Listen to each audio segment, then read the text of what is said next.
Muito bem, estamos no ar com mais informações do fechamento do mercado lá na Bolsa de Chicago. A soja encerrando com alta. Depois de sessões negativas aí nos últimos dias, houve um movimento positivo hoje. Não são altas expressivas, não, enfim, mas enfim, é um movimento positivo para as negociações. Como é que a gente pode entender isso? O que significa essa mudança? É uma reversão de tendência? É apenas uma correção? Enfim, o que vem por aí, o que vem pela frente? E quais os fatores que podem determinar a evolução das cotações, principalmente lá em Chicago? Obviamente, a gente vai discutir também a condição aqui no Brasil. E quem nos ajuda a fazer essa análise é o Marcos Araújo, direto lá de Curitiba, no Paraná, onde fica a Agriinvest. Seja bem-vindo, meu caro, obrigado pela participação conosco aqui no Notícias Agrícolas. Olhando basicamente para o que aconteceu hoje, qual a explicação, Marcos? É uma reversão? É uma nova tendência? O que está acontecendo aí? Obrigado pelo convite.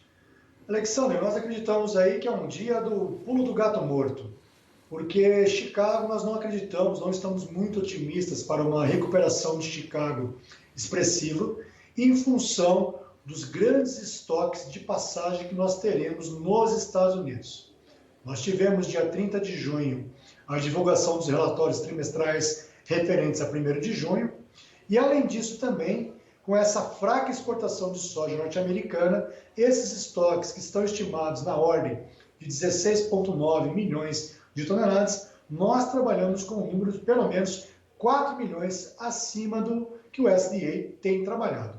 Além disso também, nós acreditamos que a produtividade da soja esteja subestimada, uma vez que as condições climáticas, afastado agora esse risco climático que pegava principalmente as regiões das planícies nos Estados Unidos, esse agora está vindo chuva, isso daí tem condições de que a produtividade da soja seja algo de 1 saca de soja por hectare a mais do que o USDA prevê. E isso se repercute numa produção, Alexander, de ao redor de 115 milhões de toneladas, o que seria algo como 2,5 a 3 milhões de toneladas a mais do que a previsão do Departamento de Agricultura dos Estados Unidos.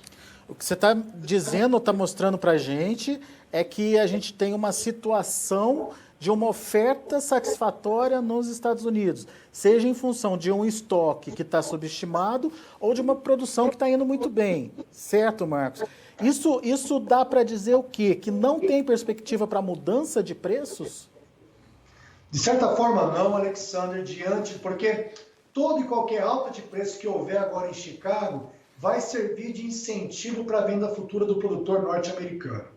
Então, por isso que nós acreditamos, todo esse estoque de passagem, como nós falamos, algo próximo a 21 milhões de toneladas. Na temporada anterior, 18 e 19, lembrando, nós tínhamos um estoque de 24,7 milhões de toneladas. O USDA tem previsto agora, para essa temporada 19 e 20, que encerra no final de agosto desse ano, praticamente 45 milhões de toneladas. Se nós pegarmos o ritmo de exportação dos Estados Unidos e jogar essa projeção até agosto, nós devemos ter uma exportação americana inferior a 40 milhões de toneladas. Além disso, também vale lembrarmos que a China já está praticamente coberta até setembro desse ano com a soja brasileira. Resta para os Estados Unidos uma exportação numa curta janela de tempo. Curta igual coisa de porco. De outubro a janeiro de 2021. Por quê? A partir de fevereiro do ano que vem, a soja brasileira entra em cena e ela é mais competitiva do que a soja americana, em torno de 15 dólares por tonelada, custo e frete China, Alexandre. Nesse espaço curto, como você bem colocou aí, de compra chinesa nos Estados Unidos, significa uma demanda de quanto, Marcos?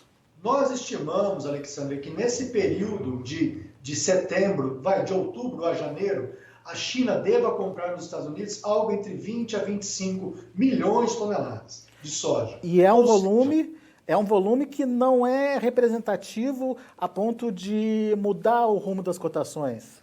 Não, porque se nós pegarmos, por exemplo, 20 milhões de estoque de passagem para final de agosto agora, e já em setembro inicia a colheita da safra nova americana com 115 milhões de toneladas, então até janeiro os Estados Unidos teriam uma oferta total entre estoque de passagem de 20 milhões mais 115 da safra de soja, de 135 milhões de toneladas, o que dá uma garantia, uma segurança para a China comprar da mão para a boca para garantir o seu suprimento de soja. Tá, só para deixar claro, Marcos, essa conta que você fez aí sobre os estoques de soja, é esse estoque que a gente vai observar agora, 31 de agosto, com a finalização da safra, certo? 4 milhões a mais. Seria em função do não cumprimento das exportações? Exatamente, Alexandre. Se você pegar, por exemplo, as exportações de soja no mês de maio desse ano, foi de apenas 1,7 milhão de toneladas de soja dos Estados Unidos, a exportação americana. Uhum. E aqui do Brasil nós exportamos mais de 13 milhões de toneladas de soja. Em maio foi mais de 15, né? Então a exportação americana está muito fraca nesse período. Se nós pegarmos o ano passado, que nós tínhamos a guerra comercial, em junho do ano passado, as exportações de soja dos Estados Unidos foram superiores a 3 milhões e 500 mil toneladas. E em junho desse ano, uma queda de 50%. Ou seja, existe uma diferença muito grande entre a preferência de mercado aí chinesa entre Brasil e Estados Unidos, que fica claro aí nos números. Agora, Marcos, mas a China, mesmo com essa compra aí de 25 milhões de toneladas dos Estados Unidos, vai conseguir cumprir aquela meta lá que eles estipularam de comprar mais de 90 milhões de toneladas? Alexandre, a China tem comprado ativamente nos Estados Unidos o milho, né? Já que o estoque de milho na China é um estoque velho, com muita aflatoxina e mal distribuído, né? Entre as regiões produtoras para as regiões consumidoras. Então faz muito sentido a China estar importando principalmente milho e trigo dos Estados Unidos. O trigo de inverno está sendo colhido nesse momento. O trigo de inverno aí tem uma colheita de 68% nesse momento.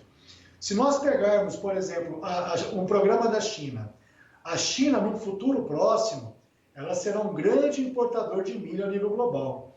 Nos últimos anos, ela importa apenas algo como 5 a 7 milhões de toneladas de milho.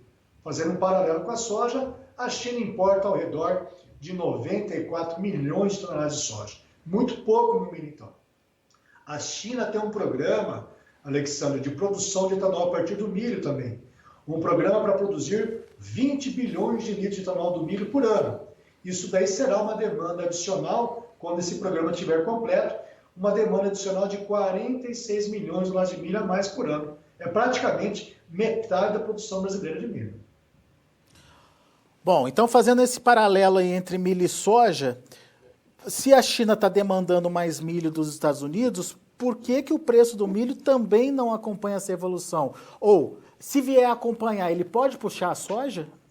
Muito pouco também, devido ao tamanho gigante dos estoques de milho nos Estados Unidos, Alexandre. Né? Então nós temos que ter esse enxugamento. Lembrando que de março a maio nós tivemos um colapso na demanda de milho a nível global, porque hoje também o milho, nós temos uma grande dependência para a produção de etanol. Com o Covid, o consumo, assim como foi com o petróleo, desabou também. Então nós tivemos um grande excedente de milho disponível no mercado. Nós temos que ter esse enxugamento aí para ter uma alta mais expressiva, falando a nível de preços no mercado internacional. E se essa alta não acontece, também não puxa a soja, não muda nada no mercado. Então, você não está muito otimista aí com o potencial de ganho de soja lá em Chicago. Qual que é o preço que você trabalha? Qual que é o intervalo de preço aí que seria justo diante desse cenário que você colocou, Marcos? No meu último bate-papo com os amigos do Notícias Agrícolas, eu comentava que a gente trabalhava com um rally de alta climática nos Estados Unidos, algo como 60 centavos estaria dentro da realidade do mercado. Porém, a alta mais expressiva, deveríamos aí ter uma confirmação de uma quebra de safra, o que não ocorreu. Nós tínhamos Chicago a 8,60, nós falávamos algo como 60 centavos, acreditávamos eu, em 9,20 o bushel. Bateu 9,4, tá, Alexander? De sexta-feira para cá, das máximas, tivemos uma queda aí de praticamente 30 centavos de dólar por bushel e hoje subindo aí 4 centavos apenas.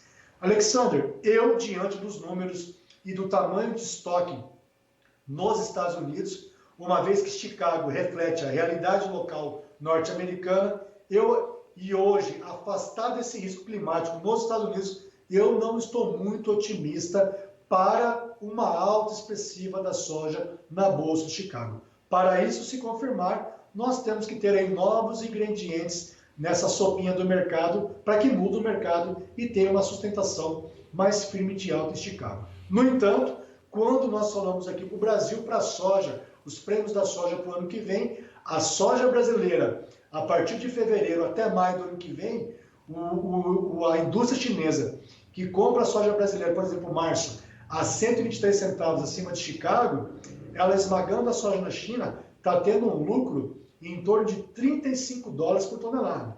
Isso daí deve se repercutir numas altas dos prêmios da soja FOB aqui no Brasil. Tá, daqui a pouquinho a gente fala do mercado interno, mas deixa eu só entender esse momento que você falou do risco climático aí. Acabou o mercado climático ou ainda temos a possibilidade de mudança por aí, Marcos?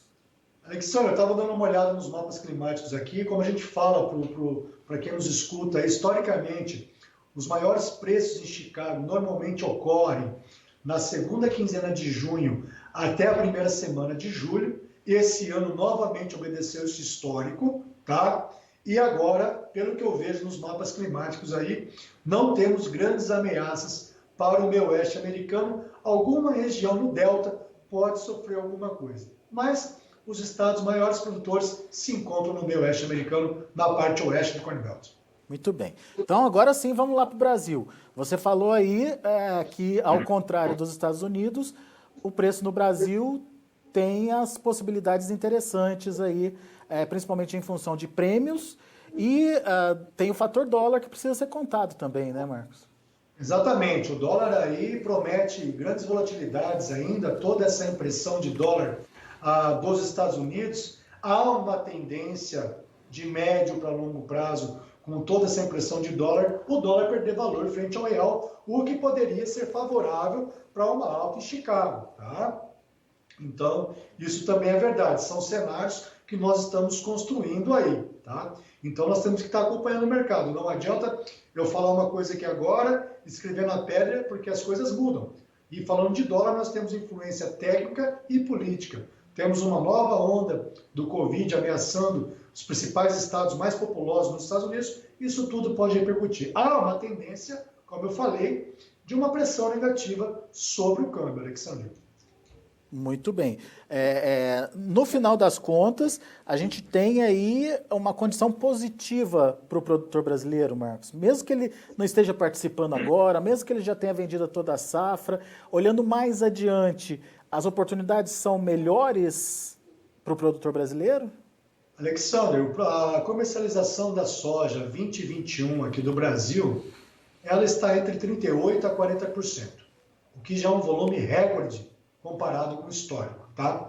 Para essa soja que nós terminamos de colher agora em maio desse ano, a comercialização média nacional já está ao redor, superando aí praticamente 90% comercializado. Quem tem soja ainda é artigo de luxo, está bem capitalizado.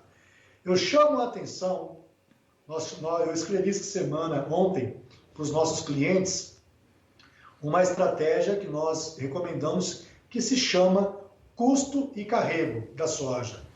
Então, aquele produtor que está capitalizado, pensando na soja, março de 2021, tá? Eu usei um exemplo, Rio Verde, Goiás. Se nós pegarmos uma soja, Rio Verde, Goiás, na fevereiro ou março do ano que vem, a R$ 91,00, e um produtor capitalizado fizesse o seu hedge, vender novembro 21 a 8,76 e vender o dólar futuro a 5,46 que estava isso na segunda-feira, e ele trabalhar com um prêmio local, o basis local, a valorização do prêmio, já descontando R$ 1,80 de armazenagem e quebra técnica, esse produtor estaria agregando, Alexandre, nesse hedge, na estratégia custo e carrego, algo como R$ 15,00 por saca de soja. Isso equivale a um juros anualizado na casa de 40,2% ao ano. Então, se o produtor tem a sua bancabilidade organizada, ele poderia pegar uma linha de crédito nos seus bancos, 6%, 8% ao ano, paga as suas contas seus compromissos entre março até agosto, setembro de 2021, mantém a soja no armazém, toma os devidos cuidados sobre a qualidade do grão na armazenagem e tudo mais, e tem que fazer seu hedging, tá? Isso daí nós recomendamos ontem para os nossos clientes aqui da consultoria. Ô Marcos, eu vou pedir só para você repetir, então, quais são os pontos importantes dessa estratégia. Ele tem que vender o futuro e tem que travar o dólar também. Exatamente, porque lembrando, nós temos o tripé da formação do preço da soja: Chicago, câmbio e o prêmio. Muita gente no Brasil não domina esses conceitos. Acham que o prêmio da soja, nós chamamos de base no mercado internacional, só é o prêmio FOB Porto, FOB Paranaguá, Rio Grande, Santos. E, na verdade, quando você tem o histórico do teu preço, da tua soja comercializada, e você subtrai do contrato futuro de referência da soja é Chicago, nós temos esse base local. Então, historicamente, em Rio Verde, Goiás, o prêmio da soja em fevereiro, março, ele é negociado a $1 por bushel abaixo do Chicago, e lá para setembro ele é negociado 37 centavos por bushel acima de Chicago. Então, respondendo a tua pergunta, o produtor deveria manter a soja armazenada e fazer o seu hedge. Vender o contrato futuro novembro de Chicago. Eu fiz essa conta ontem a 8,76, Alexander, ok? E também vender o dólar futuro, que estava ontem, lá para final de setembro de 2021, cotado a 5,466. E ele carregava esse estoque. Dava esse resultado que eu comentei para vocês agora. R$15 por saca de lucro. Exatamente. Puxa vida. Muito bom. Meu caro, muito obrigado pela sua participação. Essa é uma das estratégias que pode ser feita aí de proteção, enfim, de busca de receita pelo produtor. Quando você contacta uma corretora, várias outras estratégias, trabalhar com opções, enfim, podem ser feitas, podem ser traçadas também. O Marcos deu para a gente um exemplo do que é possível se fazer ou a melhor estratégia que é possível de ser adotada naquele momento com o retrato que a gente tem daqui para frente. Mas nada impede que essas estratégias mudem a partir da movimentação aí do tempo e, claro, nada como uma consultoria, um apoio, enfim, de quem entende aí da movimentação do mercado, de quem está de olho nisso no dia a dia para te orientar a fazer a coisa certa. É isso, né, Marcos? Exatamente, é importante. A comercialização agrícola nós temos que deixar de ser intuitiva. Eu acho que vai subir, eu acho que vai cair. Muitas das respostas que nós procuramos, o mercado futuro nos dá, através da curva de preço futuro. Se nós pegarmos as cotações de Chicago, o dólar futuro e esse estudo do prêmio local que nós temos aqui para o Brasil, você consegue fazer a tua curva do preço local da soja, tanto em reais quanto em dólar por saco, e através da curva de preço que nós montamos as estratégias de comercialização, minimizando assim o seu risco de preço. Legal. Marcos Araújo, muito obrigado, viu, pela sua participação aqui com a gente. Volte sempre. Valeu, um abraço, disponha. Abraço. Tá aí o Marcos Araújo da Agriinvest conversando com a gente, traçando cenários, fazendo contas, o que é muito importante para o seu dia a dia, principalmente você que pretende ter o seu lucro garantido aí. E pelo que eu estou entendendo, não é qualquer lucro, não. Tem aí grandes oportunidades para você de já traçar estratégias para a próxima safra, inclusive. A gente vai ficando por aqui, mas antes deixa eu passar para vocês os números de fechamento do mercado. Você acompanha comigo na tela que o julho para a soja lá em Chicago acabou fechando com alta de quase 6 pontos a $8,82 por bushel. Agosto, $8,78 por bushel, alta de 4 pontos. Setembro subiu um pouco menos, 2,75 a $8,74 por bushel. E o novembro, $8,77 por bushel, uma alta de 2 pontos mais 25. Vamos ao milho. O milho encerrando aí no vermelho hoje, pelo menos nos principais vencimentos. O primeiro vencimento de julho teve uma alta de menos de 1 ponto, 0,75 de alta, $3,34 por bushel.